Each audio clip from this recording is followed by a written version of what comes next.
খনা, তোমার খুব ক্লান্ত লাগছে তাই না? না ঋদ্ধিমণি, এখন ক্লান্ত থাকার সময় নয়। সামনে সিংহলের বিপদ, তাই এখন আর। কিন্তু খনা, তুমি এভাবে ফিরে এলে, মিহিররা কোথায়? ওরা যথাসময়ে নিরাপদে ফিরে আসবে ঋদ্ধিমণি, তার ব্যবস্থা করে রাখা আছে। হ্যাঁ, সেসব আমি ভাই কুমারের কাছ থেকে শুনেছি, কিন্তু ওদের ফেরার ব্যাপারে কি পরিকল্পনা নেওয়া হয়েছে সেটা আমার ঠিক জানা নেই।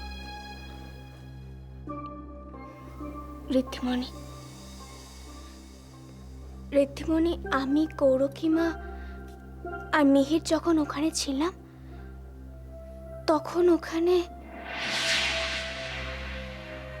রাজকুমারী, মিহির, এরা হলো আমার বন্ধু চক্র আর বজ্র। সিংহলের উপকূলবর্তী অঞ্চলে আক্রমণ হয়েছে।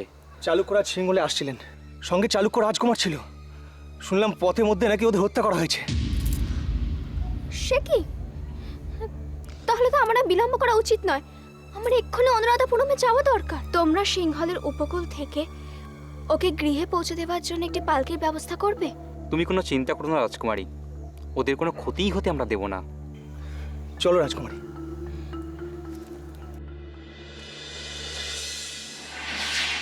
বাহ, এ তো খুব ভালো পরিকল্পনা। কিন্তু খনা, তোমরা যে এইভাবে ফেরার ব্যবস্থা করলে, তাতে তো যে কোনো মুহূর্তে বিপদ হতে পারত, কারণ চারদিকের অবস্থা তো এখন ভালো নয়। অবস্থা ভালো নয় বলেই তো আমাদের আর বসে থাকা উচিত নয় ঋদ্ধিমণি। সিংহলের বিপদে যদি আমি সক্রিয় না হই, তাহলে আমার যেটা লজ্জার ব্যাপার। আমার মনে কিন্তু একটা ভয় থেকেই যাচ্ছে। কৌরকি আর মিহির কি মাসুমাদের রোষানল থেকে রেহাই পাবে? ওদের উপর কিন্তু অনেক ধরনের চাপ এসে পড়তে পারে। ঋদ্ধিমণি, ওদেরকে রক্ষা করার দায়িত্ব আমার, কিন্তু আমি ভাবছি অন্য কথা। কি কথা? ঋদ্ধিমণি, ওরা নিরাপদে যেন ফিরে আসতে পারে। সিংহলের ওপর যদি এখনই উপর্যুপরি আক্রমণ হতে থাকে, তাহলে। কিন্তু খনা, সিংহলের চারদিকে প্রহরীরা তো অতন্দ্র প্রহরা দিচ্ছে, যাতে সেরকম কোনো আক্রমণ হলেই সেটা প্রতিহত করা যায়। হ্যাঁ, তা হয়তো ঠিক। জয়ন্ত সৈন্যবাহিনীতে প্রস্তুত করেই রেখেছে, কিন্তু আমার মনে হচ্ছে যদি এমন কেউ থাকতো যে যুদ্ধবিদ্যায় সব থেকে বেশি পারদর্শী, যে যুদ্ধ পরিচালনার দায়ভার নিয়ে সমস্ত শত্রুপক্ষকে ধ্বংস করতে পারত। কার কথা বলছো তুমি? ভাই কাকা ঋদ্ধিমণি। কিন্তু ভাই কাকা কি রাজি হবে কে জানে। একটা কথা বলবো খনা? বলো। তোমার উদ্ধারের ব্যাপারে কে ভাইকুমারকে সব থেকে বেশি বলেছিল জানো? সিংহলে তোমাকে কে সুরক্ষিত রাখতে চেয়েছিল তুমি কি জানো? কে ঋদ্ধিমণি? তোমার ভাই কাকা।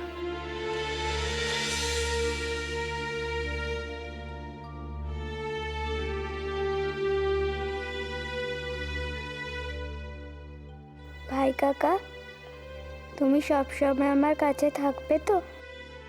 এখন আমি সব সময় তোমার পাশে থাকব। কি ভাবছো খনা?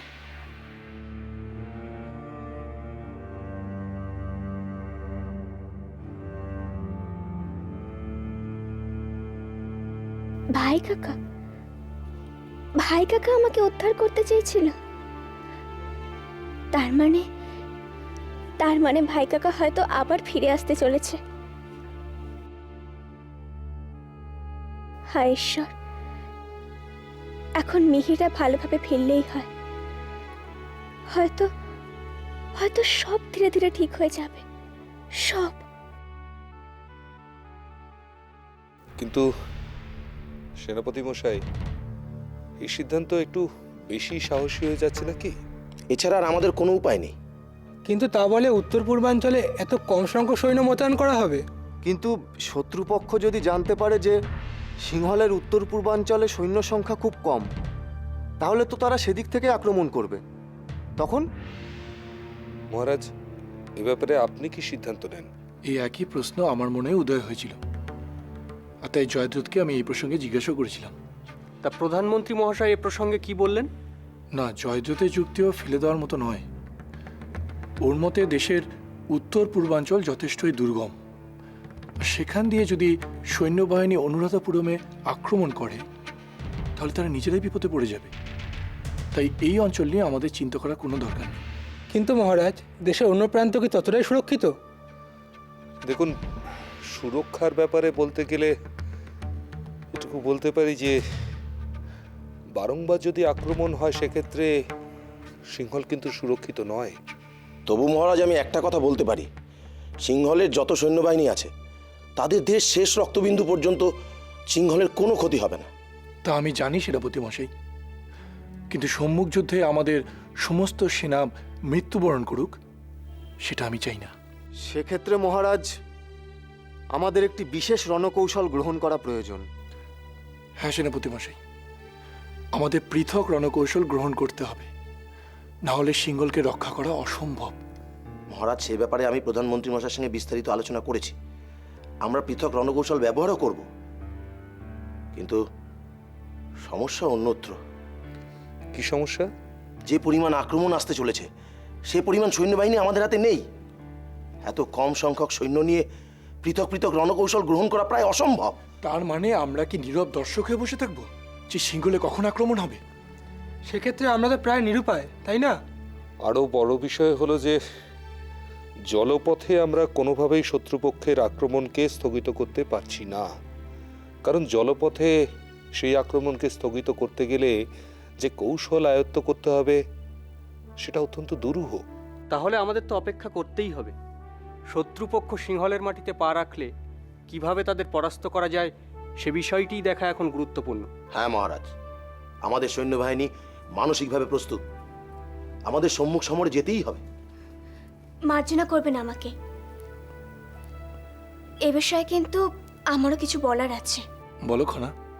দেখুন, সম্মুখে যুদ্ধ হলে আমাদের পরাজয় নিশ্চিত। কোনোভাবে প্রবল শত্রুপক্ষের সঙ্গে আমাদের মুষ্টিমেয় সৈন্যবাহিনী যুদ্ধে জয়লাভ করতে পারবে না। কিন্তু সম্মুখ সমর ছাড়া আর উপায় কি রাজকুমারী? যে পথে মৃত্যু নিশ্চিত সে পথে যাওয়ার তো কোনো অর্থই হয় না। এ কথা কেন বলছেন রাজকুমারী? আমরা তো জয়লাভ করতেও পারি। সিংহলে ভৌগোলিক আকৃতির দ্বীপের ন্যায়, চারিদিকে সমুদ্র। একাধিক দিক থেকে আক্রমণ আসলে সিংহলকে রক্ষা করা অসম্ভব হয়ে উঠবে। সেক্ষেত্রে আমাদের কি করণীয় হতে পারে? একটা উপায় আছে, বিশেষ উপায়। যদি সেই পদ্ধতিতে আমরা অগ্রসর হই তবেই কিন্তু আমরা সিংহলকে রক্ষা করতে পারবো। কি উপায়? বাবা, আমাকে একটু সময় দাও, আমি এক্ষুনি এসে বলছি।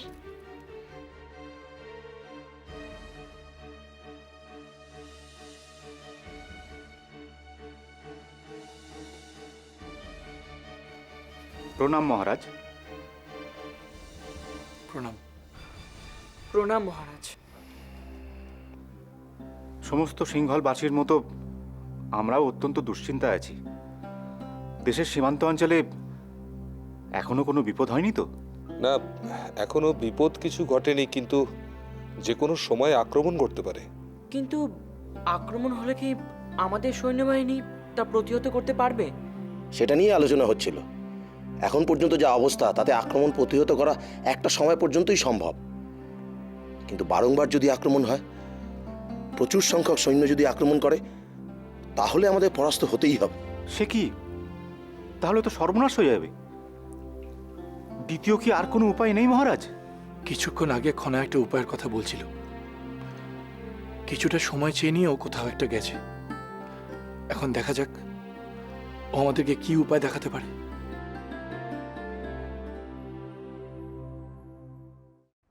খনা, সেই ছোট্ট খনা, এত দ্বন্দ্ব, এত হিংসা থাকা সত্ত্বেও আমি কি অস্বীকার করতে পারবো যে আজও খনা আমার কাছে সমান আদরের, সমান স্নেহের। এই পৃথিবীতে হয়তো আর কেউই বিশ্বাস করবে না আমার এ কথাকে, কিন্তু এটাই সত্য, এটাই বাস্তব। রুক্ষ পথে ছড়িয়ে থাকা কাঁটাময় ফুলের মতো বাস্তব। ভাই কাকা,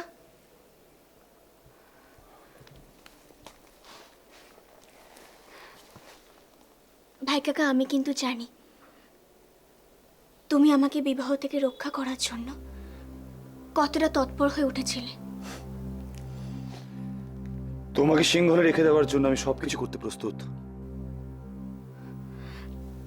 আমি সব জানি ভাই কাকা, কিন্তু কিন্তু এত কিছুর পরেও তুমি কেন? থাক না খনা,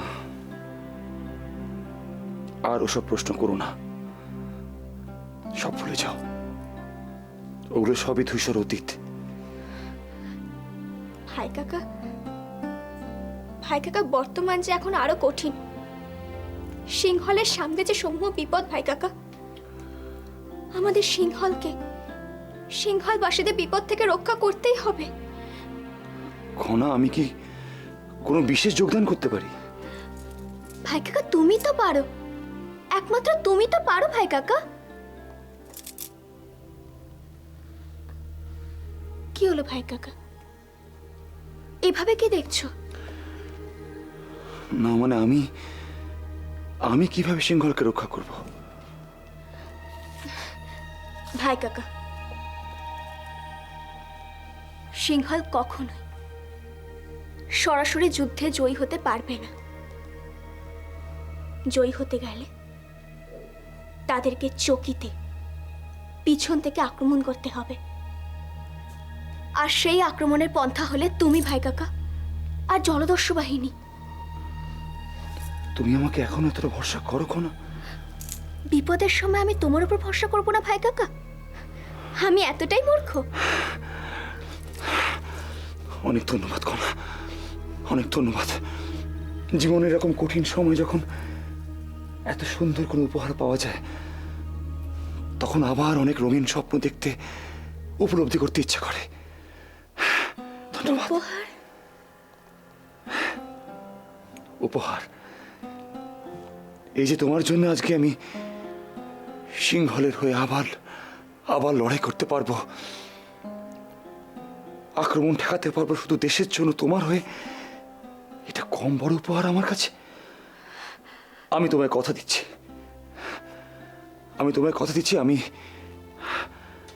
আমি আমার সমস্ত শক্তি প্রয়োগ করে সিংহলকে রক্ষা করবো, আমি কথা দিচ্ছি। তবে চলো ভাই কাকা, আমাদের আর বিলম্ব করা উচিত হবে না। চলো।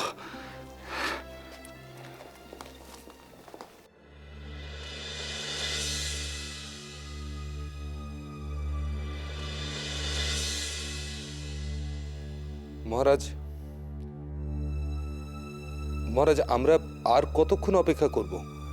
রাজকুমারী কোনো এক উপায়ের কথা বলবেন বলেছিলেন, কিন্তু এখন অবধি তো এলোই না। মহারাজ, আর অধিক কাল বিলম্ব করা উচিত হবে না। এখনই সিদ্ধান্ত নিয়ে রণকৌশল ঠিক করে ফেলা হোক। কিন্তু খনা যে উপায়ের কথা বলেছে, তার জন্য কি আপনারা আর কিছুক্ষণ অপেক্ষা করে থাকতে পারবেন না? অধিক সময় নষ্ট করলে বাঁচার আর কোনো পথ খোলা থাকবে না। তাহলে আর নয় মহারাজ, এখনই একটা সিদ্ধান্ত নিন। দেখুন, এই মুহূর্তে দাঁড়িয়ে আর কোনো দ্বিতীয় উপায় নেই। সম্মুখ যুদ্ধ ছাড়া আর কি বা সিদ্ধান্ত হতে পারে? কিন্তু মহারাজ, সরাসরি যুদ্ধ হলে তো আমরা পরাস্ত হবই। সিংহলের সৈন্যবাহিনী খুবই নগণ্য, তাই তারা মুহুর্মুহ আক্রমণ প্রতিহত করতে পারবে না। কিন্তু পরাস্ত হলেও যুদ্ধ তো আমাদের করতেই হবে, আমরা তো আর আত্মসমর্পণ করতে পারি না। তার চেয়ে বরং খনার জন্য আর কিছুক্ষণ অপেক্ষা করাই যাক। রাজকুমারী খনা কি সমাধানের পথ দেখাবে তা তো এখনো স্পষ্ট নয় মহারাজ। এই যে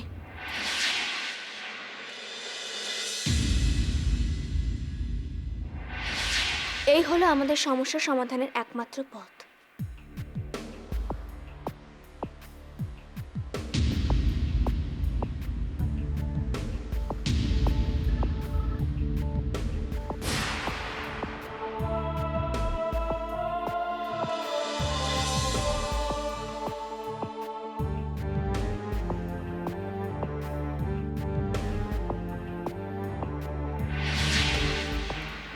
এ কি মহানামা?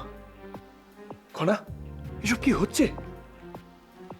সিংহলের সামনে যে সমূহ বিপদ, তার একমাত্র সমাধান আপনাদের সামনে উপস্থিত। কিন্তু রাজকুমার কিভাবে সিংহলের সমস্যার সমাধান করবেন? আইনত ওনার তো এখন নির্বাসন কক্ষে বন্দী থাকা উচিত। সভাপতি মশাই, আপনি কোন দেশের আইনের কথা বলছেন? সিংহলের আইন? গোটা সিংহল যদি বিপর্যস্ত হয়ে ক্ষতিগ্রস্ত হয়, তখন এই আইন কার উপর বলবৎ হবে বলতে পারেন? কিন্তু মহানামার একার পক্ষে কি এই সমস্যার সমাধান করা সম্ভব? বাবা, কোনো সমস্যাই একা সমাধান করা যায় না। একটি সমষ্টিগত প্রয়াসের মধ্য দিয়েই সমাধান খুঁজে বার করতে হয়। আর সেই সমষ্টিগত প্রয়াসের মূল কর্ণধার হলো ভাই কাকা। কারণ ভাই কাকার মতো শ্রেষ্ঠ বীর আর নেতৃত্ব দেওয়ার যোগ্যতা আর কারণ নেই। কিন্তু বিধি অনুযায়ী রাজকুমারকে নির্বাসন কক্ষ থেকে বের করার জন্য তো একটা পদ্ধতি অবলম্বন করা দরকার, না হলে যে বিধিভঙ্গ হবে, আর সেটা হলে তো। কিন্তু পিতা, এ কথা যে সত্য যে বিপদ যখন আসন্ন তখন বিধির বন্ধনে থাকলে কিন্তু দেশেরই ক্ষতি। তাই খনা কেন রাজকুমারকে একমাত্র উপায় হিসেবে বলছে সেটা একবার শোনা উচিত। হ্যাঁ মহারাজ, রাজকুমারীর বক্তব্য আমরা সবাই শুনতে প্রস্তুত। ভাই কাকা সিংহলে বীরশ্রেষ্ঠ। সে সিংহলের জন্য সর্বদা প্রাণপাত করতেও প্রস্তুত। কি ভাই কাকা, তাই তো? আমি সিংহলের মঙ্গলার্থে সর্বস্ব পণ করতে পারি। আশা করি আমার এই মনোভাব সম্পর্কে আপনারা সবাই জানেন। না, মহানামার দেশত্ববোধ নিয়ে আমাদের কারো মনে কোনো প্রশ্ন নেই, কিন্তু মহানামাকে ব্যবহার করে তুমি সিংহলের সমস্যাগুলো কি করে সমাধান করবে খনা? আমি এক সত্য উন্মোচন করব, কিন্তু এই সত্য জানার পর আপনারা আপনাদের সিদ্ধান্ত এবং মানসিক অবস্থান পরিবর্তন করবেন না। আপনারা কথা দিন। এসব তুমি কি বলছো খনা? হ্যাঁ বাবা, আমি ঠিকই বলছি।